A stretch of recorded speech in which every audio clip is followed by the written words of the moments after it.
এই পদসমূহ আমি পূৰণো কৰি আছো, নিযুক্তিও দি আছো। 22 তাৰিখেও আপোনালোকে গম পাব শিক্ষা বিভাগত কিমানখিনি নিযুক্তি হয়।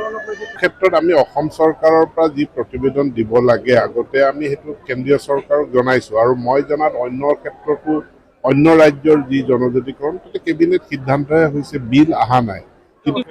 কেলেংকাৰী তথ্য নহয়, অভিযোগ কিছুমান। অভিযোগটো স্বাভাৱিক, আৰু চৰকাৰখনৰ এতিয়া যিখিনি সফলতা, আমি শিক্ষক ইয়াৰ পূৰ্বে যিখিনি নিযুক্তি দিলো কোনেও তাতো আঙুলি এটাও টোৱাব নোৱাৰে। সম্পূৰ্ণ নিকা পদ্ধতিৰে আৰু এইবাৰ কটকটীয়া নিৰাপত্তাৰ মাজত পৰীক্ষা অনুষ্ঠিত হৈছে। তাৰ মাজতো চৰকাৰখনৰ গাত কালিমা সানিবৰ কাৰণে আছামে চেষ্টা কৰি আছে, আৰু চেষ্টাৰ অংশ হিচাপে কিছুমান অভিযোগ উত্থাপন কৰিছে। যাৰ হাতত কৰ্তৃত্ব আছে তেওঁলোকে ইয়াৰ তদন্ত কৰি ব্যৱস্থা গ্ৰহণ কৰিব।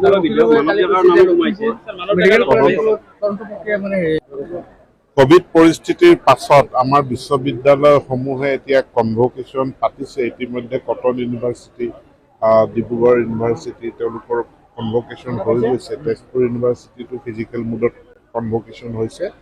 আজি অসমৰ অন্যতম এখন উল্লেখযোগ্য বিশ্ববিদ্যালয়, য'ত 5,000 পৰা 6,000 ছাত্ৰ ছাত্ৰীয়ে অধ্যয়ন কৰে, অসম ডাউনটাউন বিশ্ববিদ্যালয়ৰ কনভকেশ্যন অনুষ্ঠিত হ'ল।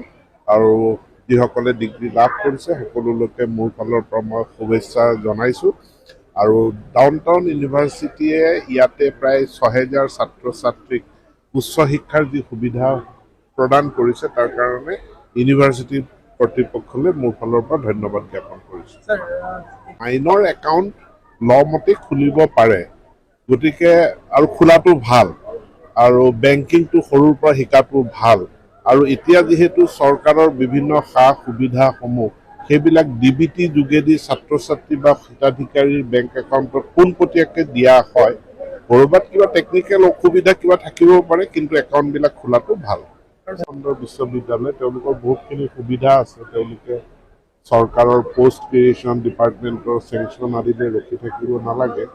আৰু যিখিনি নিউ এজ কোৰ্চ কিছুমান আছে, বা য'ত পেৰামেডিকেল ধৰি লওক, ইয়াতে এমপ্লয়েবিলিটি যথেষ্ট স্কোপ আছে। পেৰামেডিকেলৰ স্কোপখিনি ডাউনটাউন ইউনিভাৰ্চিটিত সুন্দৰভাৱে আছে। ইয়াৰ পৰা ছাত্ৰ ছাত্ৰী উপকৃত হৈছে।